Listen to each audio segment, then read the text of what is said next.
Bureau chief Islamabad Khalid Jameel भी हमारे साथ मौजूद हैं। जी खालिद जमील, बताइएगा, आज की कोर कमांडर्स कॉन्फ्रेंस जो है वो इंतहाई अहम थी। ज़ाहिर है मुल्क की दिफाई सूरत हाल के साथ साथ इंतखाबात के बाद ये कोर कमांडर्स कॉन्फ्रेंस जिसपे इंतखाबात 2024 में सिक्योरिटी सूरत हाल पर भी इत्मीनान का इजहार किया गया है और इसके साथ साथ जो शरपसंद अनासर हैं जो मुसल्लह अफवाज के खिलाफ प्रोपेगेंडा कर रहे हैं उनकी हवाले से भी मजम्मत की गई है। क्या कहेंगे आप? देखिए, दो चीजें बड़ी अहम है। ये कोर कमांडर कॉन्फ्रेंस ऐसे मौके पे हुई है जिस दिन इलेक्शन कमीशन ऑफ पाकिस्तान ने जो फॉर्म 45 है वो अपनी वेबसाइट के ऊपर अपलोड किए हैं। और दूसरा मामला जो है कि अगर आप कॉन्स्टिट्यूशन ऑफ पाकिस्तान को देखें तो उसमें मुसल्लह अफवाज का किरदार जो है वो दो चीजें हैं। सिर्फ एक ही है कि वो मुल्क की सरहदों की हिफाजत और दिफाए पाकिस्तान के लिए अपनी खिदमत सर अंजाम देंगे, और दूसरा जो उनका जिम्मेदारी है, जैसे अभी इस कोर कमांडर कॉन्फ्रेंस में कहा गया कि इलेक्शन में अमन व अमान की मामलत के हवाले से उन्होंने जो इंतजामिया की मदद जहां भी दरकार होगी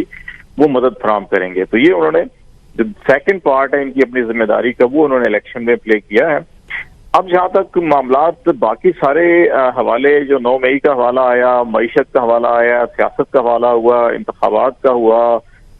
बाकी इंतकाल इक़्तिदार का हुआ,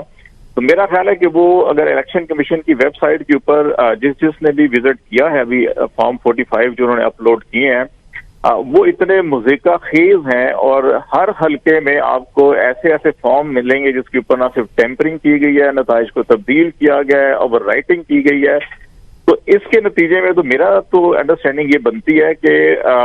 सियासी अदम इस्तेहकाम जो है वो बरकरार रहेगा पाकिस्तान में, और गुज़िश्ता 2 सालों से जो पाकिस्तान में माशी और सियासी अदम इस्तेहकाम है उसमें इजाफा होगा, कमी नहीं होगी। और ये जो स्टेटमेंट जारी किया गया है, मुझे ये लगता ही है कि पाकिस्तान के जो मारूजी और ज़मीनी जो हकायक हालात हैं वो उससे मुझे कुछ डिफरेंट नजर आ रहे हैं। उसकी 2-3 बड़ी वजूहात हैं कि अभी अगर form 45 already election commission of Pakistan में चैलेंज किए गए हैं और नताइज चैलेंज किए गए हैं, और ये अब इलेक्शन ट्रिब्यूनल में मामलात जाएंगे। पंजाब के अंदर भी, केपी के अंदर, बलूचिस्तान के अंदर, सिंध के अंदर तमाम सियासी जमातें मासवाए उन 3 जमातों के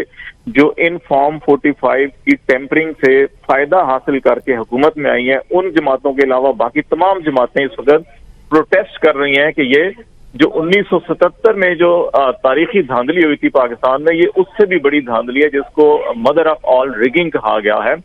तो इतनी बड़ी धांधली के बाद ये तवक्को करना कि पाकिस्तान के अंदर जो इंतकाल इक़्तिदार है वो बड़ा पुरअमन तरीके से हो गया है, पाकिस्तान में सियासी इस्तेहकाम आएगा, माशी इस्तेहकाम आएगा, मेरा ख्याल है कि ये मिस रीडिंग है।